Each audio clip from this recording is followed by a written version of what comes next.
राधा वल्लभ श्री हरिवंश सखियों।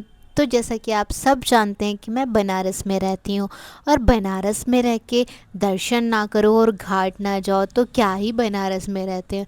तो आज फिर मैं चली आई थी इन घाटों पे दर्शन करने के लिए।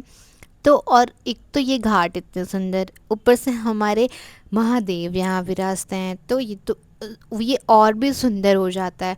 और ऐसा व्यू देख के फ़ोटोज़ और वीडियोस ना बने ऐसा तो हो नहीं सकता था। तो बस यहाँ वही चल रहा था, और आगे एक बाबा थे वो गा रहे थे, वो आप सुनिए।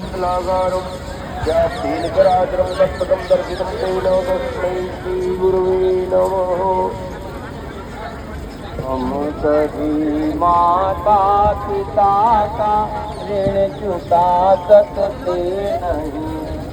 ये काशी है, यहाँ के कड़ कड़ में शिव जी विराजते हैं। तो यहाँ आपको शिव जी के बहुत सारे मंदिर दिख जाएंगे, हर जगह आपको महादेव दिखेंगे। और ऐसा, और यह वही वायरल मंदिर है जो जहाँ पे बहुत सारे लोग एस्थेटिक सी फ़ोटोज़ और वीडियोस लेते थे जा जा के, जो कि अब बंद हो चुकी है। यहाँ पे पुजारी हैं वो कोई भी फ़ोटोज़ और वीडियोस अलाउ नहीं करते हैं। और ये व्यूज़ इतना सुंदर लग रहा था, और वहीं उस घाट पे ये हमारे एक कान्हा जी मिले थे। कान्हा जी इतने मुस्कुरा रहे थे, इतना सुंदर मूर्ति दिख रहा था इनका कि देख के तो दिल खुश हो गया था। फिर हम पहुंच जाते हैं गौरी केदारेश्वर, और जो आप देख रहे हैं वो है गौरी कुंड। गौरी कुंड के ऊपर ही गौरी केदारेश्वर महादेव विराजते हैं, जहाँ पे ऐसी मान्यता है कि 7 बार केदारेश्वर जाने पे, यहाँ पे बस एक बार जाने पे उतना फल मिल जाता है। तो यहाँ आना तो बनता है ना, क्योंकि ये है हमारी काशी में, और मैं भी काशी में ही रहती हूँ। तो सबसे पहले हम गए अंदर, हमने दर्शन किया, और वहाँ पे ज़्यादा भीड़ नहीं थी क्योंकि बहुत सारे लोग अभी इस मंदिर के बारे में नहीं जानते हैं, इसलिए यहाँ पे ज़्यादा भीड़ होती नहीं है। और हमारा बहुत अच्छे से दर्शन हुआ, और घाट के जस्ट पास में नीलकंठेश्वर महादेव भी हैं। पहले तो अंदर जाओ तो इतने बड़े से महादेव दिखते हैं कि एकदम रोंगटे खड़े हो जाते हैं ऐसा। फिर हम लोगों ने बहुत अच्छे से महादेव के दर्शन किए, और यहीं इस खिड़की से घाट भी दिखता है, क्योंकि ये सारी मंदिर घाट पे ही है, तो इसलिए ये बहुत सुंदर व्यू देता है और लगता भी है। और जब हम लोग घर जा रहे थे तो इतना सुंदर व्यू आ रहा था, बहुत सारी बर्ड्स उड़ रहे थे। और अभी सुबह सुबह का टाइम था ना, तो जो सूर्य भगवान है ना इतने अच्छे चमक रहे थे, बहुत अच्छा लग रहा था। और घाटों पे ही कीर्तन हो रहा था, बहुत सारे लोग कीर्तन भी कर रहे थे घाटों पे। उसके बाद हम पहुंच जाते हैं दशाश्वमेध घाट पे, जहाँ पे ब्रह्मेश्वर महादेव मंदिर भी है।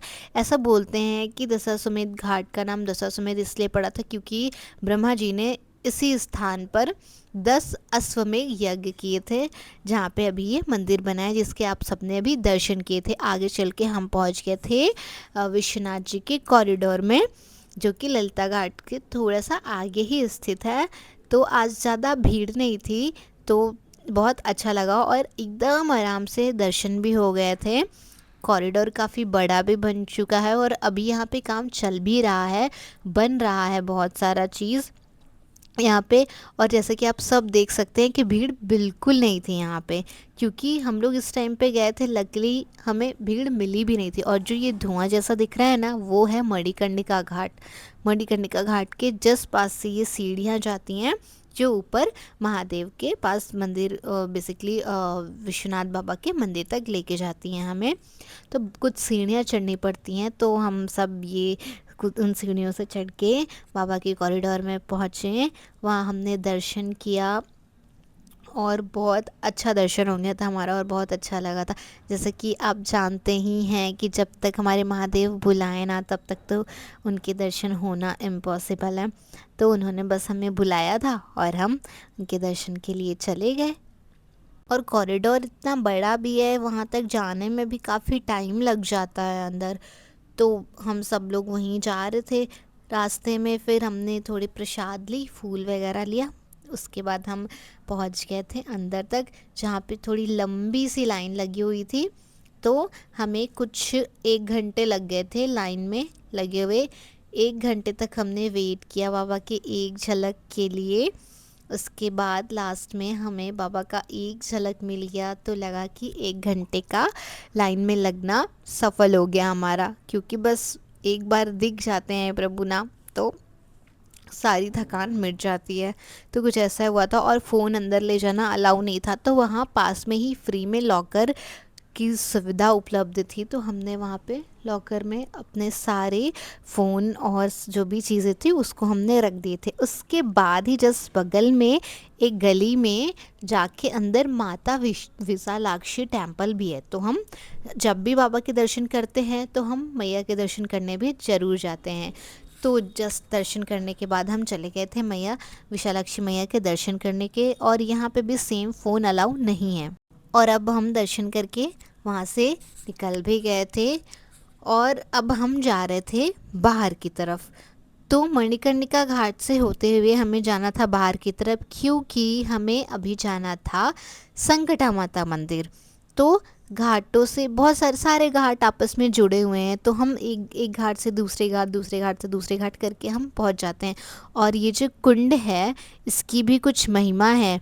बताया गया है कि इस कुंड में ही शायद में भी पार्वती माता के कंगन गिरे थे, जिसकी वजह से ये कुंड बना हुआ है। और यहाँ भी आज के दिन भी यहाँ पे इसमें स्नान करने 12 बजे के करीब विष्णु जी लक्ष्मी जी के साथ और महादेव माता पार्वती के साथ आते हैं। और ये कुंड मणिकर्णिका घाट पे ही स्थित है। और इस कुंड के जस्ट सामने एक मंदिर है जिसको टेढ़ा मंदिर बोलते हैं, जो मंदिर टेढ़ा हो गया था। इसकी कहानी कुछ ऐसी है कि जिन्होंने ये मंदिर बनवाया था वो अपने माता पिता के कर्ज को चुकाने के लिए ये मंदिर बनवा रहे थे। तो जैसे ही ये मंदिर बना और पूजन होने लगा तो ये मंदिर टेढ़ा हो गया। तो यह इस बात का प्रतीक है कि हम कभी भी अपने माता पिता के कर्ज को नहीं चुका सकते हैं, चाहे कुछ भी कर ले हम अपने माता पिता के कर्ज को नहीं चुका सकते हैं। और फिर हम पहुंच गए सिंधिया घाट। सिंधिया घाट के ऊपर ही स्थित है संकटा माता का मंदिर। और उसके पहले हम जा रहे थे आत्मेश्वर महादेव, जिसको बोलते हैं कि काशी की आत्मा। हम उस मंदिर जा रहे थे। आप सब दर्शन कर रहे हैं आत्मेश्वर महादेव का। यहाँ पे विवेकानंद जी के जो मैया थी उन्होंने प्रार्थना की थी संतान के लिए, तब उनको विवेकानंद जैसे संतान प्राप्त हुए थे। उसके बाद इसी गली में आगे जाके हम को मिल जाती हैं संकटा माता, जिनकी दर्शन करने के लिए हम लोग चले जाते हैं। संकटा माता की भी बहुत महिमा है। यह वही संकटा माता है, ऐसी मान्यता है यहाँ पे कि पांडवों ने यहाँ कई सालों तक तप किया था, जिससे उनको बहुत सारे पुण्यों की प्राप्ति हुई थी। यह वही संकटा माता हमें शक्ति देती हैं और समस्त संकटों को दूर करती हैं। इंसानों के नहीं, भगवानों के भी संकटों को दूर करती हैं, देवताओं के भी संकटों को दूर करती हैं संकटा माता।